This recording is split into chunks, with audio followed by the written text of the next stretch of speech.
Good evening. Hello, everyone. My name is Maria Elting, and I serve as the Program Manager for the Sitka Center for Art and Ecology. It is a pleasure to welcome you to the first resident talk of our Fall 2025, Spring 2026 season. Sitka is located at Cascade Head on the north central Oregon coast and resides on the unceded traditional lands of Indigenous people now actively represented by the Confederated Tribes of Grand Ronde and the Confederated Tribes of Siletz Indians. There is much to learn. Just one step we can take, especially when planning a visit to Sitka or to the coast, is to visit the Grand Ronde Chichala Museum and Cultural Center. And now it is my pleasure to introduce the first of these residents, Anne Aspinwall. Born in New York, Anne Aspinwall employs lines and a few select colors to suggest luminous expanses of water, landscape, and sky. The lines, hand-drawn from her imagination, convey the topographical features of the invented terrain, while the colors invoke certain light and atmospheric conditions. Aspinwall works primarily in print mediums because they afford the means of realizing the quality of line and saturation of color that are so essential to her compositions. Her recent exhibition, Anne Aspinwall, Between the Lines, took place at the Museum Wilhelm Morgener in Soest, Germany in 2024 to 2025. Aspinwall's work is in the permanent collections of the British Museum, the Museum of Fine Arts, Boston, the New York Public Library, and the Yale University Art Gallery. She and her husband, Knut Village, run Aspinwall Editions, a fine art printing and publishing studio in Hudson, New York. Please join me in welcoming Anne. Thank you, Maria, for the introduction, and thank you to everyone at Sitka for such an enriching time here these past several weeks. I also just want to thank my dear friend Kathy Keene, who encouraged me to come here in the first place.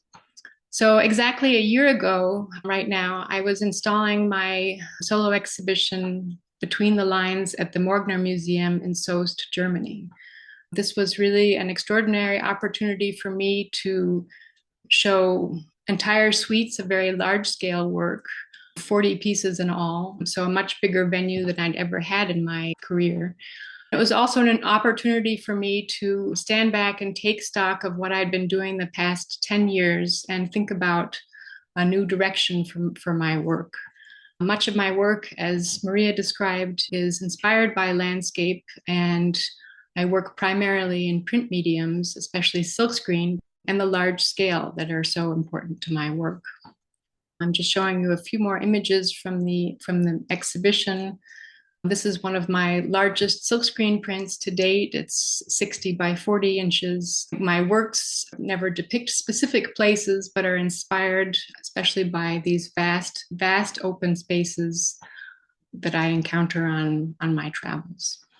The starting point for most of my work is a line drawing that I do with pen on paper. I start by drawing the straightest freehand line I can across the top of the page. And with each subsequent line, I try to follow the imperfections of the line that came before it, all the dips and curves and shakes and tremors. These drawings require an enormous amount of concentration, but also a balancing act between letting my hand and arm do what come naturally to them, but also my own guiding it towards a composition that feels, I never know how it will end up, but I instinctively know the direction that I want it to take. I intentionally let the lines come together in certain places to suggest highlights or peaks, and let the lines gradually move farther and farther apart in order. Once I have the drawing prepared, then I make often a number of different prints from it. This is a silkscreen print based on the previous drawing. I take advantage of the fact that in printmaking, you have the capacity to print the same motif in multiple color variations, which is something that continues to interest me a great deal, because just by changing up the colors, and this is just printed in two colors, you get a very different outcome that is suggestive of different light, a different atmosphere, a different place, and triggers different responses. In the past several years, I have also introduced this element of mist or fog into some of my prints. It's often a band of mist that goes across the horizon, And it's created by printing many, many layers of very transparent white, sort of feathery shapes on top of one another, on building it up until I feel like it's reached finished point. And I like the juxtaposition between this sort of ethereal, also wavy line that obstructs our view of what's underneath, as opposed to these crisp lines below them. And for this exhibition in Germany, I created a new suite of 6 prints in all that have varying degrees of fog or mist in them. And the images from one to the next, the colors become more and more saturated, and the interaction between the background and the mist starts to become much more apparent. I've been gratified. Any of you who have spent time on the Oregon coast will have experienced yourselves a lot of fog. And so I've been especially gratified these last few weeks. In some days, I sort of almost feel like I've walked into one of my own prints. And I am so enamored in how the fog obstructs some of the things that we're looking at, but also makes us much more conscious of some of the colors and other elements around us. So, as I said, I've been thinking about ways of taking a new direction in my work. One of my first endeavors has been to experiment with getting the lines off the paper into 3 dimensions. These are painted wire works. The wire, in this case, almost acts as the matrix, as the screen in silkscreen does. Using multiple light sources, I am able to create these shadows on the walls and play with just a whole different sort of network of lines that interact, that are also still suggestive maybe of topography, but that are slowly moving away from a deliberate association with landscape. One artist whose work continues to inspire me very much is Annie Albers. Some of you may know her textile work in weaving, which I also find wonderful.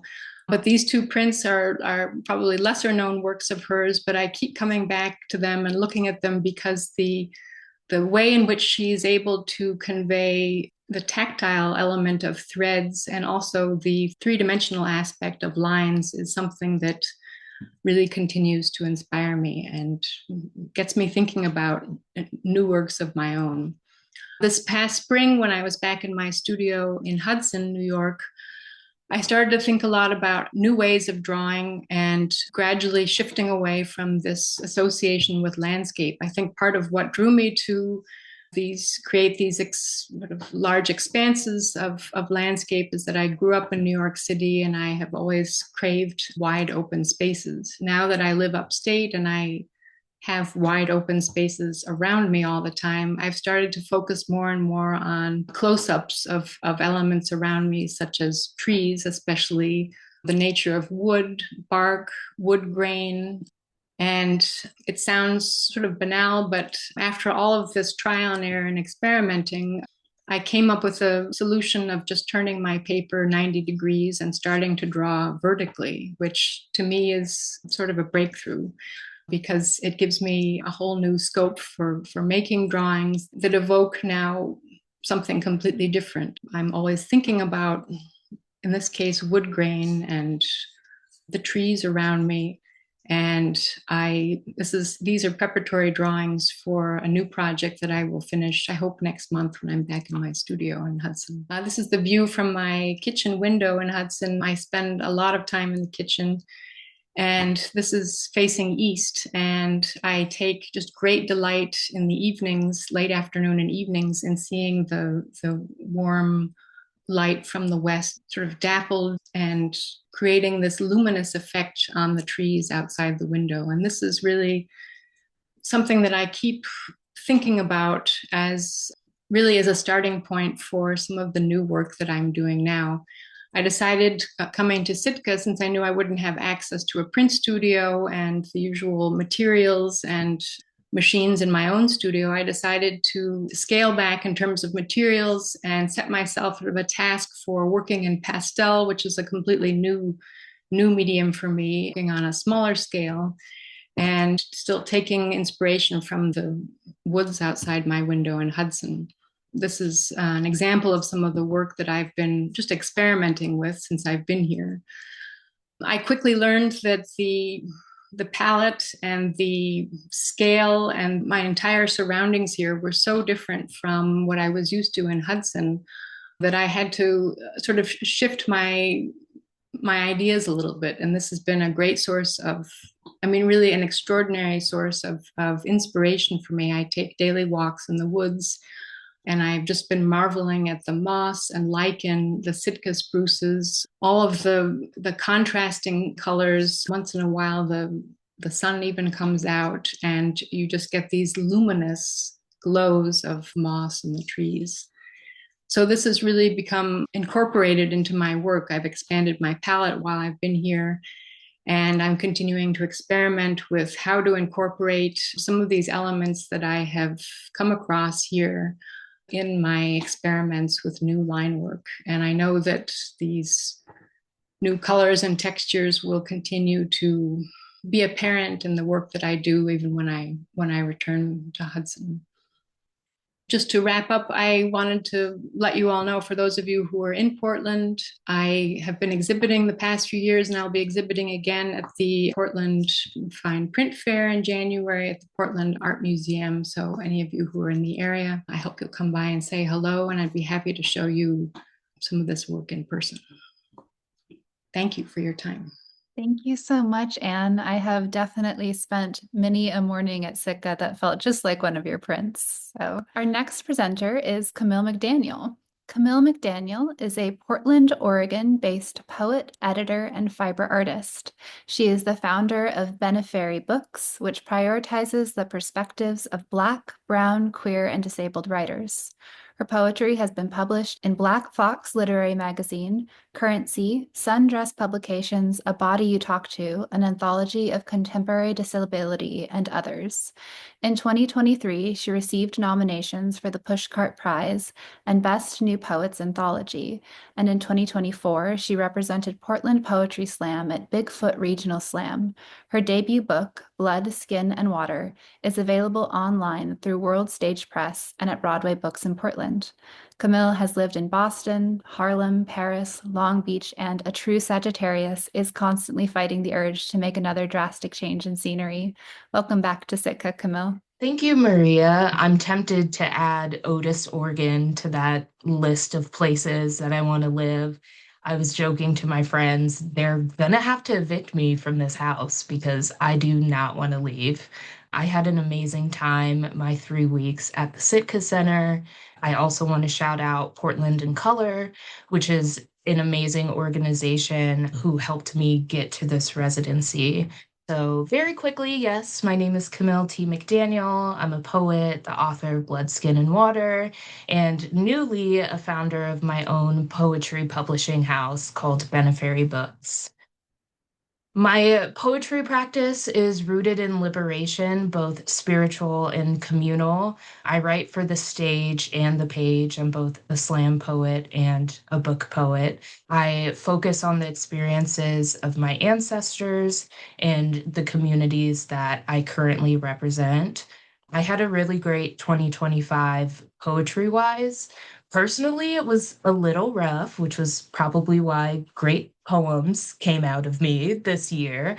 And I was just so happy to kind of start my last quarter of the year in nature, surrounded by so many amazing artists. Also, with my emotional support cat, I was able to bring him to my residency, and we both had an amazing time.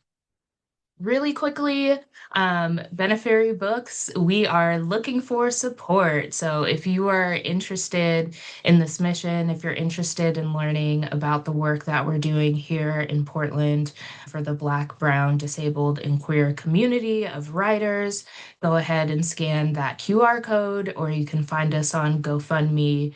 All the information you need to know is there. So I'm obviously going to read some poems because I'm a poet, but I also took some fun pictures that I wanted to share. Coming into this residency, I had literally a detailed list of all the things that I was going to do. And I arrived at Morley House and I just realized how absolutely exhausted I was from my life here in Portland. I'm a full-time artist. I also work part-time in retail. I'm also a poetry organizer in Portland. So I'm constantly on the go. I'm constantly just interacting with other people, prioritizing their work over my own. And so the first week I was at Sitka, I feel like my brain kind of glitched because there was so much I wanted to do, and 3 weeks goes by so fast. I just wanted to make sure that I made the most of my time. But ultimately, I took notes from my emotional support cat, Tuna, who you see here in this sweater that I did indeed crochet while I was at Sitka. And I just let my body lead me. I slept when I wanted to sleep. I went on walks when I wanted to do that. I wrote once things popped into my mind or my soul. So, yeah, I will share a poem real quickly. This picture on the left is the view from the river house of the estuary. I do have a companion poem to this picture. It is fairly long, so for the sake of time, I'm not going to read that one, but that one is on my Substack, Cam the Poet, if you are interested in reading that. So, the first poem we'll start off with is called Window Seat. The soft rain, a caress of a drizzle, washed me back to Portland. Sky cool, blank slate, where I became new among the evergreens. Then came the fog, not as thick as mornings in Daly City. Still, it blankets like home, makes me feel like a child. Too giddy too soon after sunrise, no matter any lack of sleep. Outside is calling. I need to see the moss, flaunting all my favorite shades of green, shag and inviting, a soft landing spot for resting, healing. In it, I wish to wrap my aching body and remember each time I've tasted life. Rich mud on an open wound, prayer on my tongue, waiting to come true. And I'm imagining, the crowd's going wild right now. Thank you so much for your support. The first week I was at Sitka, I do have lupus, so I tend to deal with chronic fatigue and joint pain and other ailments. And I was having a flare up that first week, but my spirits were high because I was just surrounded by such incredible beauty that was still inspiring me while I was kind of locked inside in my bed. Week two was great. I started hitting my stride. I had the energy to document my process and my time at Sitka on my Substack. Again, that's Cam the Poet on Substack. That second weekend, my boyfriend came to visit me and we hiked the Cascade Head Trail, which was so beautiful. It was pretty much an incline the whole way. Thought it was going to be a little easier, but it was worth the pain. I grew up in California, and so this is the first time living in Portland that I live kind of far from the Pacific Ocean. And I didn't realize until we had hiked this trail and I saw the Pacific how much I missed it. And so, of course, I had to write a letter to the Pacific Ocean. This is called Pacific. It feels like forever since I've last seen you. I'm realizing now, 2 weeks in, that I've been able to hear your hum from my loft's window. I forgot the sound of your vastness. A little unsettling in my gut, butterflies that turned out to be moths, wondrous all the same. Anyway, I forgot how when I watched the ripple of your waves, sun rays bouncing off the top, I am healed, become reattached to everybody I was before. The current, though exciting in its rush, sometimes takes me too far from your shore.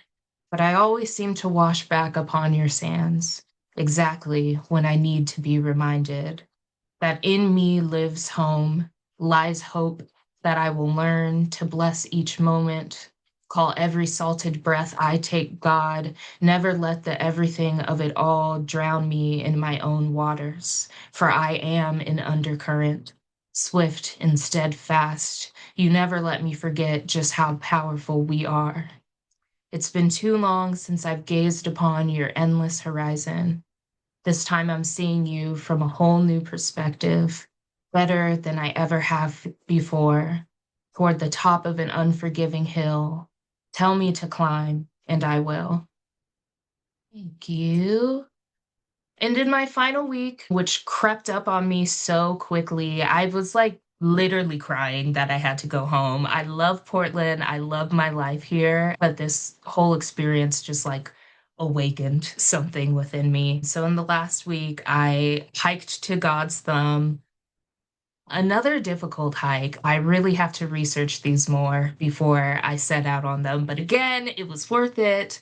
I had an amazing time rifling through the Sitka library and reading all the poetry of past residents. That's that picture on the left.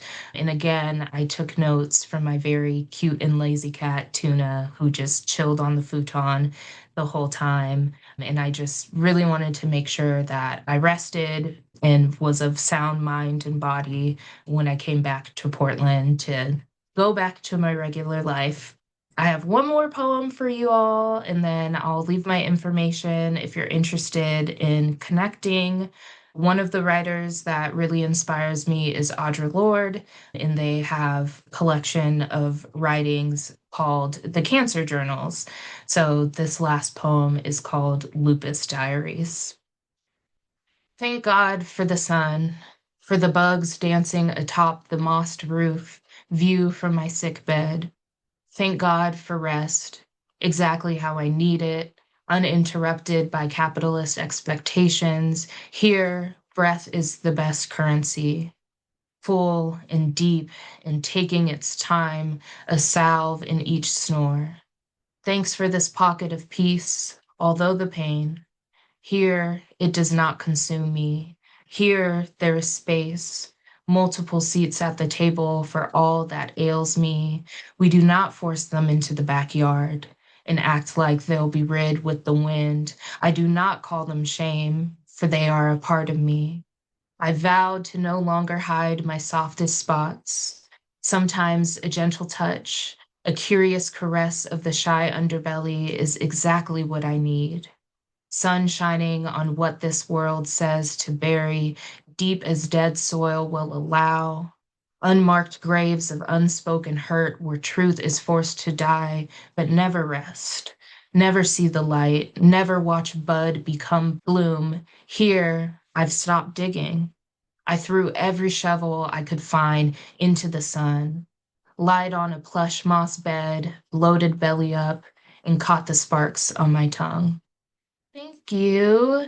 And lastly, this is where you can find me if you're interested in connecting or saying hello or coming to one of many poetry events in Portland that either myself or my friends or people in the community facilitate. Again, thank you so much to Portland in Color. I will be back. I don't know how I'm going to find my way back, but I will. Thank you, Camille. I believe that for practice with us tonight. And yes, thank you as well to our partner organization, Portland in Color, whose collaboration allowed us to bring you and your work to Sitka. Blood, Skin, and Water can now be found in our reference library around all those books you read yourself. Next up is Kristen Miller. Kristen Miller was born in Kansas City, Kansas. She received a BFA from University of Kansas in 1987 and an MFA from Cranbrook Academy of Art in 1993. She has shown her work in solo and group exhibitions both nationally and internationally. She lives in Portland, Oregon, and is represented by PDX Contemporary Art. Kristen, over to you. Here we go.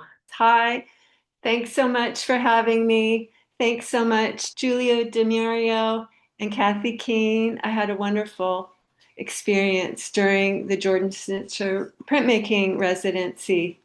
I thought I'd start by showing a few photographs of my work quickly and then go on to share some impressions of Sitka and my experience with Julia making plates for prints. I'm showing some old works first, just because I feel like there are elements of these pieces that I continue to use in my work. I make large and small scale textile works. I'm interested in time's mystery and our efforts to define and measure it. The process and materials I use are a reflection of this. Sewing, folding, knotting, make numbers of stitches, lines, and knots. Beads and shapes made with organy fabric may be built up and taken away. And so this is a piece that's 14 feet by 5 feet, and it has cherry syrup and berries in it. And if you see those 4-5 shadows at the bottom, that is this piece behind it on a glass shelf. And I started doing beading with actual berries. I was stringing berries and stitching berries and beads into fabric. And I found that the beads and berries collapsed in my hand, and I felt that it was like holding a piece of fruit. So that's how I came up with putting the pieces on fruit wrappers. And here's one of those pieces. It's about 5 inches by 5 inches. This is a few years later, 2005, and I continued to use fruit wrappers. This time I'm actually stitching into the fruit wrapper with thread and knotting beads. And the text at the bottom, they are actually definitions of fruit. And what I liked about these is that it has an association with time and season, but they're also descriptions of fruits. So this one says season is late. This one says almost transparent. This is a piece about making time tangible or felt. It's called Here and Gone. It's about a community project that I did, and I handed out cards that said, can you think of a number or numbers that represent a time that's meaningful in your life? And I got all kinds of responses dealing with love and loss, marriage, life, death, the birth of babies, a few seconds that made a particular person win a race, numbers of steps. I kept it really open. So each one of these strings represents a person's experience with time, and each one of the strings has beads on it that are tied on with knots. And there are beads that you can't see very well. And that's another thing that I'm really interested in is invisibility and absence. And this piece was also inspired by a fiber artist named Lenore Tawney, and she did a series called the Cloud series. These are 2 pieces of French ticket paper. They're very small, 2 inches by 4 inches. And the numbers, May 24th and 25th, also relate to time, but it's also about hearing and not seeing. So you can maybe barely see, there are a few transparent beads stitched onto that on these pieces, and it has to do with birdsong. I've done several pieces about birdsong that you can't really see very well. And I started using very, very tiny Italian vintage glass beads. I would say about 4 to 5 beads will fit on top of a pinhead. So they're very tiny, and each one is knotted. And these are about 4 by 6 inches. So the time it takes to make these things is also part of the work. This is about actual size, 4 by 6. These are the organdy shapes that I've talked about earlier, and all the edges are folded with my fingers and stitched. And this is called Black River. These next few are some new pieces of mine. I have a show right now up at PDX Contemporary Art. This piece is made up of linen and cotton organdy, and all the gold is silk thread. These are some of those organy shapes that I mentioned. They're all cut, folded, stitched, and layered. And light is also a really important part of my work. I would even consider it a material. This is that same configuration or way of working, only in black, and layers cut and stitched. Here's a detail. And these are some small beaded pieces, 4 by 5 inches, day and night. And these are some larger beads that have reflective surface. So here are some of my impressions of Sitka. I wrote down a few words. Feeling soaked. It was a good feeling. Darkness, dramatic weather. Hearing rain, wind, and tides, and not sure which is which. From my bedroom window that's closed, I saw a fairy ring for the first time. That's what this is. I learned about new plants. This is a coyote brush that was down near the river and up near Cascade Head. We had animals. The elk came right up near the printmaking residency. And I also liked hearing stories about crabs in the river and imagining how the ocean, river, and estuary work together. And I want to know more and learn more about it. And also seeing these beautiful sunrises. So was really excited to work with Julia Diamario. I brought these materials, a lot of transparent fabrics and trims and notions. Notions are things like seam binding, elastic, other things that are used in sewing.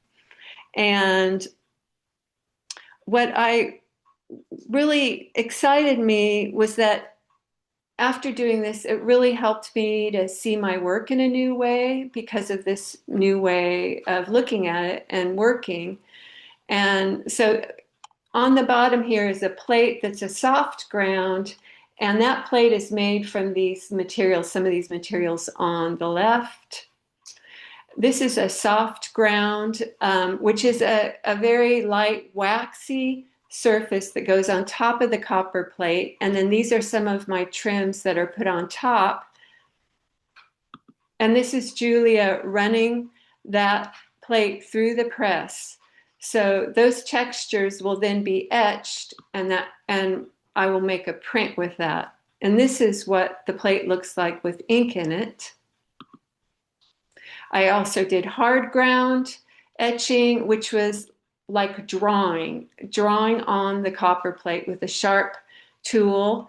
I am more of a collager than a drawer, and Julia challenged and encouraged me to do this, and I'm so happy that I did, and there is drawing in my print.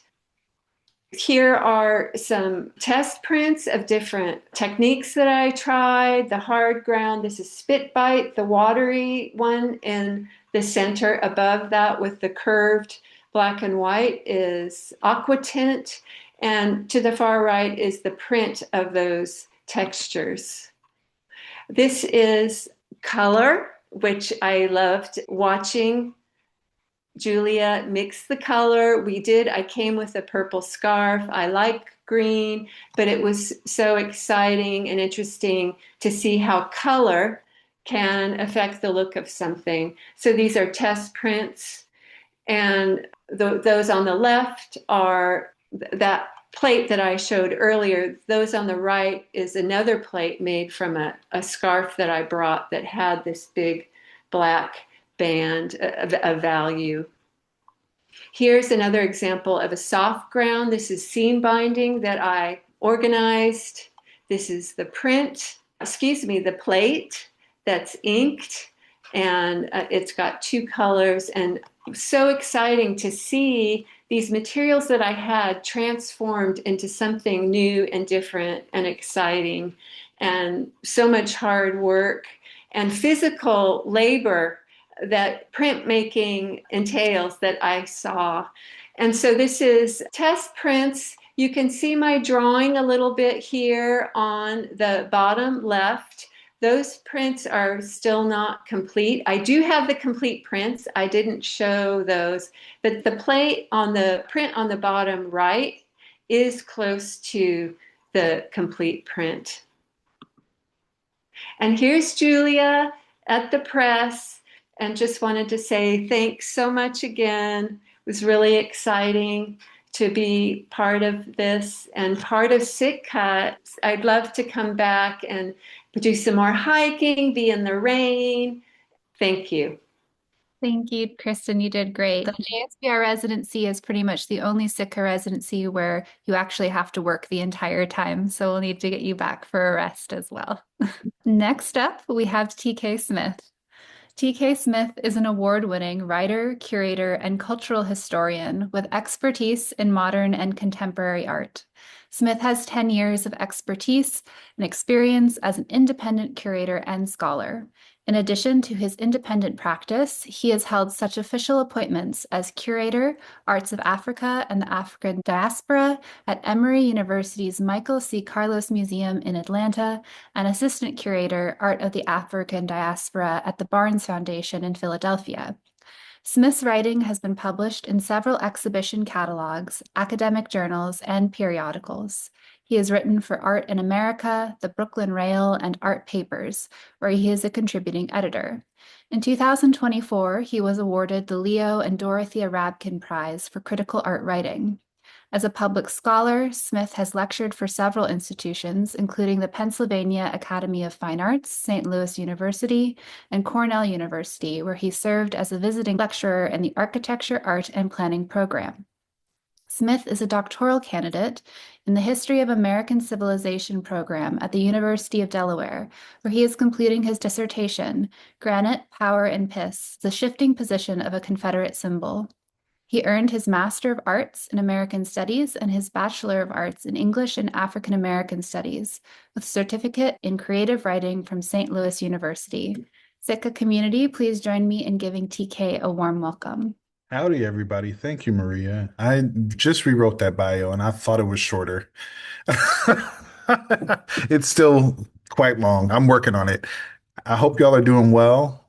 As everyone has communicated, I can't see your beautiful faces, but I am sure you are all very beautiful. And I'd like to also piggyback off of everyone else and just say thank you to Sitka for this incredible opportunity to rest, write, research, and then also for your support supporting the biennial. So I figure in my 10 minutes, I'd give 5 minutes of talking about the biennial and then 5 minutes about myself and my practice.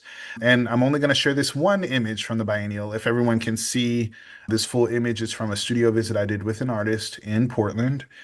And I'll get back to that. But like Maria said, I'm TK Smith, and I am at Sitka in the capacity of guest curator of the 2026 Oregon Artists Biennial, which we have titled The Price of the Ticket, which comes from James Baldwin's essay that opens his collection of nonfiction writing of the same title, The Price of the Ticket.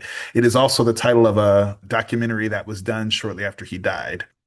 Where to start? Where to start? I have a quote for you which I may ruin my shared screen by trying to read. Let me see. And it is from another book that is also just as thick as The Price of the Ticket. It's Democracy by Alexis de Tocqueville. And I've been quoting it wrong to a lot of folks lately. And so I just want to correct myself with the correct quote, which is right here. So the inaccurate quote that I was saying was, or I was paraphrasing to basically say, Alexis de Tocqueville, some context, excuse me. Alexis de Tocqueville is French, and he was invited in the 1800s to come to the United States and basically do a survey of what Americans believe their democracy is and a report on American democracy for French audiences. And he ended up with this very thick tome, Democracy in America. The paraphrasing I've been doing is that I said, Alexis de Tocqueville said basically, Americans are willing to accept their freedoms being taken away as long as their neighbor has less freedoms than them, which is a paraphrasing of a much larger section. A more concise and accurate quote is, Americans are so enamored of equality, they would rather be equal in slavery than unequal in freedom.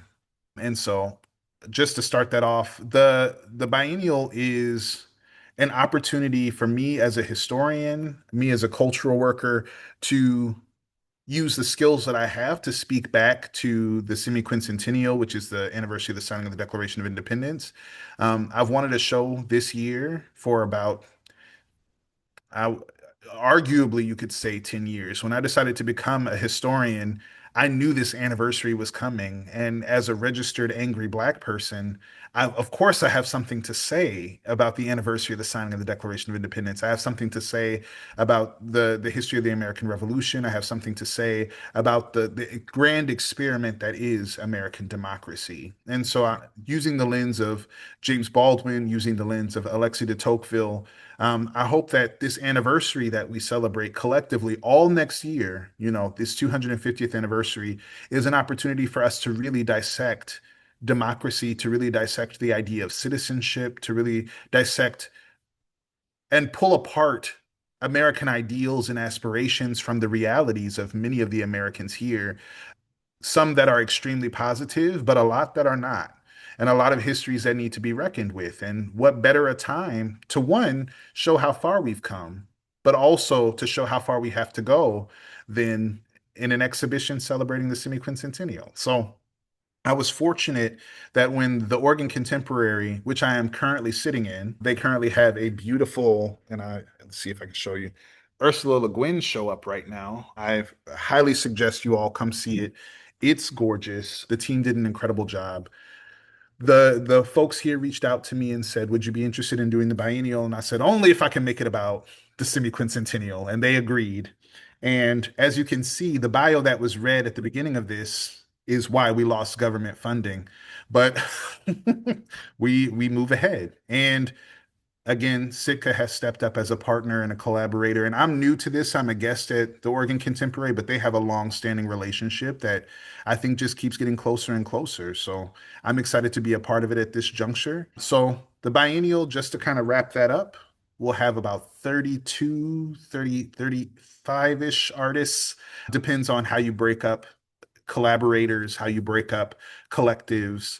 We're partnering with the libraries in Portland, the Multnomah County Libraries. We're partnering with KS Mocha.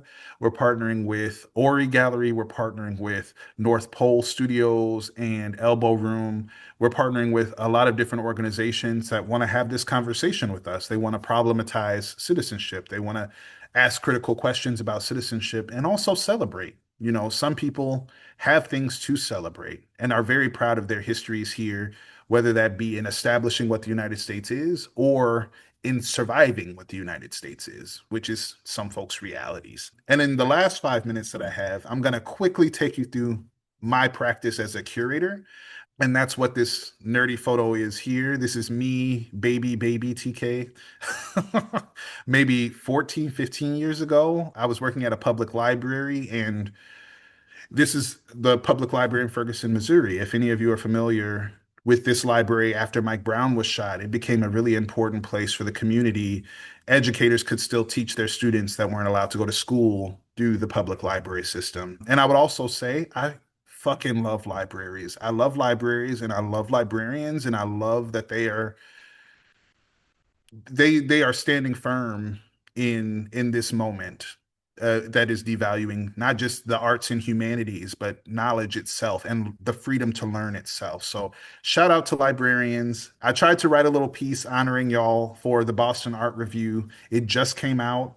It is not available online yet, but I can post a link after I'm done talking for anyone who's interested in the Boston Art Review. It's called On the Prospect of Un. So I got my start in libraries. Long story short, I'm an extremely nerdy person. I'm a nerd, and I love culture and I love people and I love stories. And so I ended up growing up doing everything in the kitchen sink and came to the conclusion that curating is what I wanted to do. This is a picture of me at St. Louis University where I got my undergrad and my first master's. This is my second library job at that university's library where I worked full-time overnights, which is just as much of a therapist and psychologist as it is anything else, working with social work students, working with med students who are up at 3 a.m.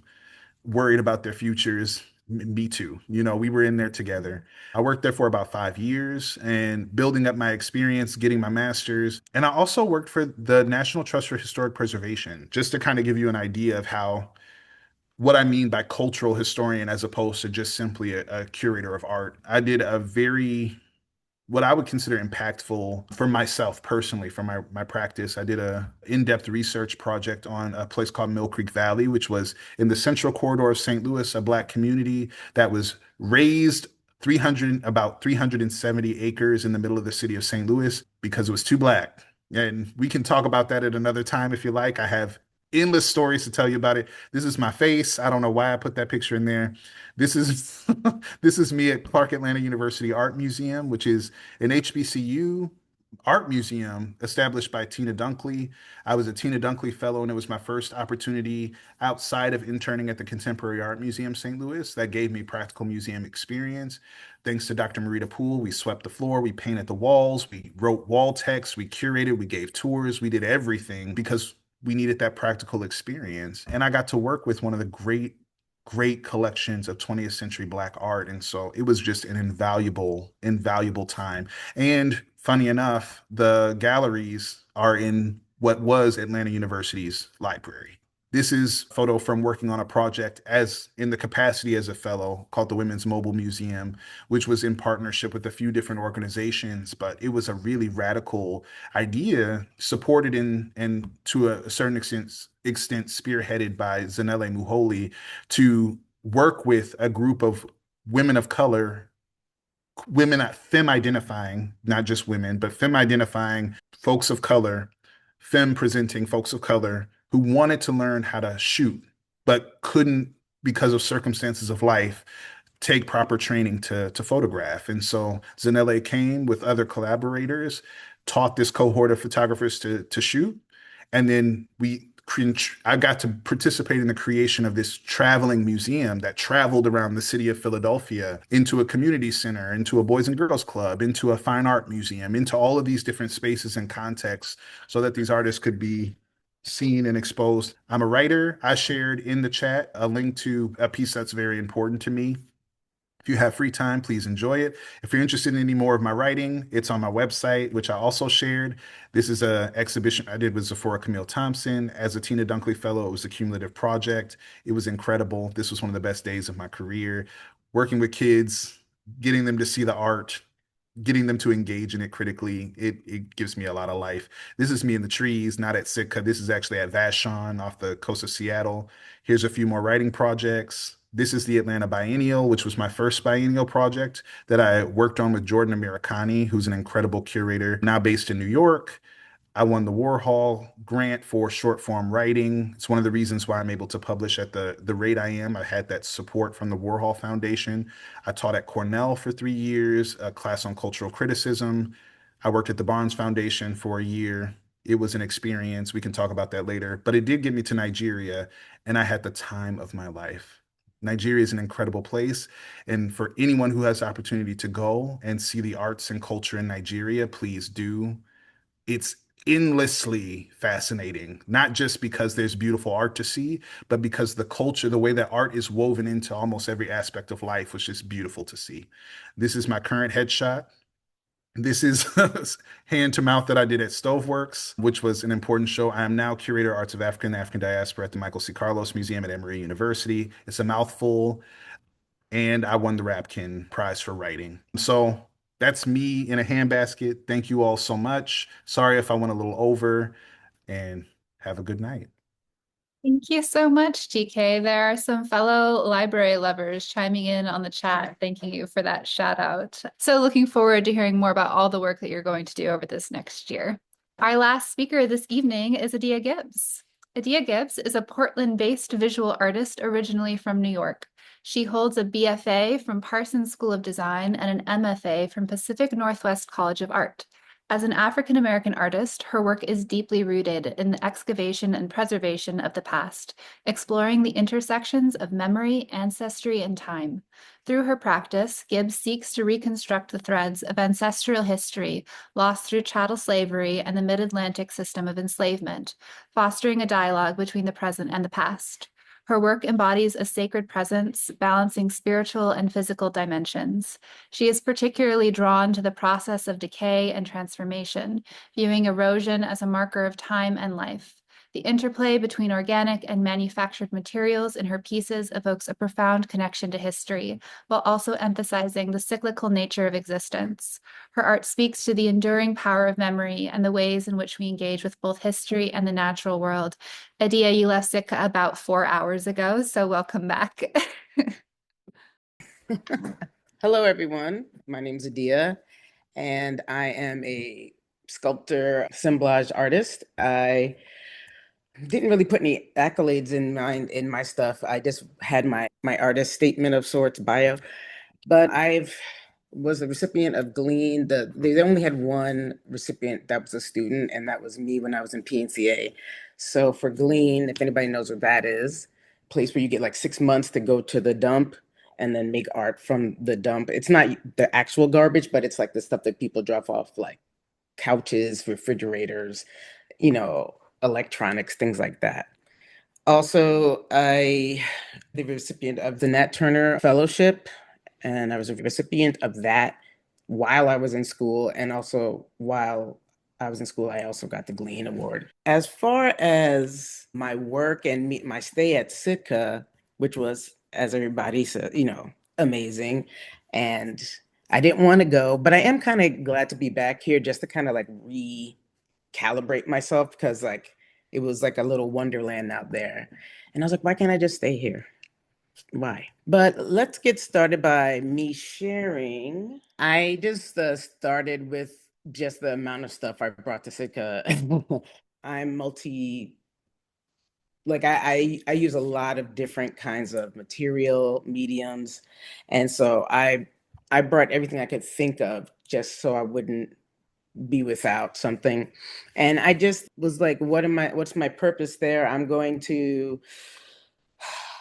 work on the things that I don't get to work on when I'm here in Portland. But also what Sitka really allowed me to do was experiment without like stress and kind of let myself do the art that I don't usually let myself do because I'm like, do what you know. But sometimes maybe I want to paint a little something. And so I let myself do that for my breaks, and then the art that I was focusing on for my actual work. So I acquired all these things. I went to scrap and all these all these blocks, and when I got here, I was like, I need more material. So I took a little kayak out, and I went to the beach on the other side, all the way up there, and then I made this little sand sculpture for Sitka because I just love their logo. I don't know why, but I'm just enamored with it. And these are all the like items I chose to make a piece of art. One of my pieces of art. I was inspired by Louise Nevelson, where I was just like, why don't you do something that inspires you and then do your work? So this way you're kind of like starting the process. It's like stretching before you go on a run. And here's my little Sitka pin I dropped on the floor, and then it looked really cute there. And so I sanded every one of these items and had to spray them. It was really rainy here, so me getting to spray them was like it took several days. I acquired all these things and I sprayed all of them. Tried to do it in like one day because I was like, I don't know when I'm going to get another day where there's some like full sunshine and I can just leave it outside. These are my tools over here. All my tools I tried to set up and be neat, but you know what happens to your studio after you get into the flow. This is Gary. He is a giant banana slug that made a home on my door. It scared the heck out of me when I saw it. But I love Gary. If you see Gary, say hi for me, anybody at Sitka. This is me beginning to work on some of the items I brought.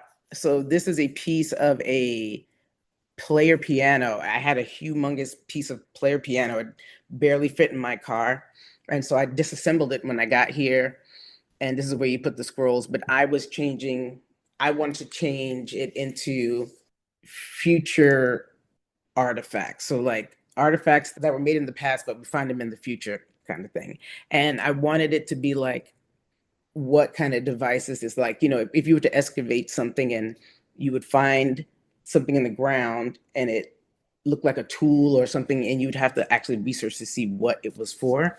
And so I want mine to look like early communication devices, like talking to the ancestors and having these symbols of being connected, regardless of whether you know your history, whether you know about any of your past. It's like, it doesn't matter because you can create that connection. So this is part of the inspiration of Louise Nevelson that I spray painted. These are just items that I brought with me. I spray painted and it was coming together. I found this and wanted to make a print with it, but I didn't know how. But I really loved that log. I actually kayaked with that on my lap across the water. This is after I put the silver wire on here.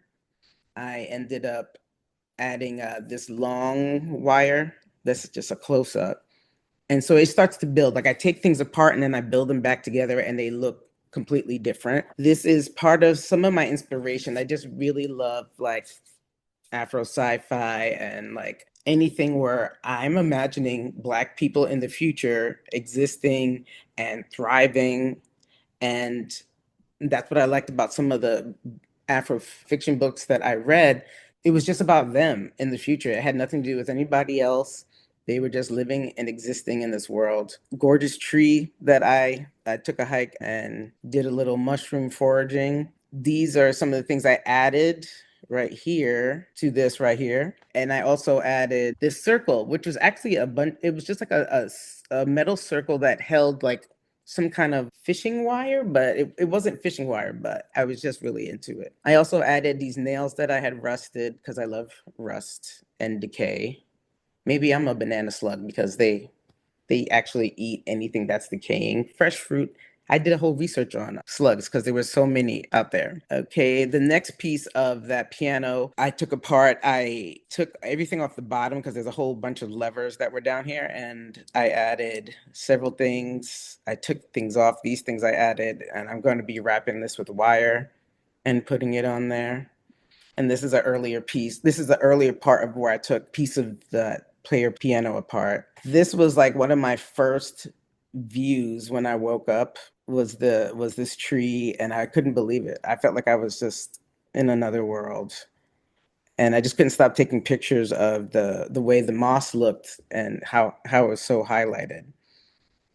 These are the inspiration pictures from Louise Nevelson that I liked the most. So I just took a picture of them, and I didn't want to replicate exactly what she did, but just the technical way she put everything together and the feeling that you get when you see it. Mine is more of like a story. I mean, not that hers isn't, but mine is more of a story, and I wanted to incorporate like different layers of black. So like shiny, matte, and like satin, and then play with that as the palette for depth and texture, almost as it was like a painting or like something like you would use with fiber arts. And this is another inspiration to me here. And that's where these color blocks came in. But I ended up taking them and spray painting them black. I was like, everything black. Let me scroll to my other pictures. This is it when it's coming together. I realized that I had a bunch of boxes that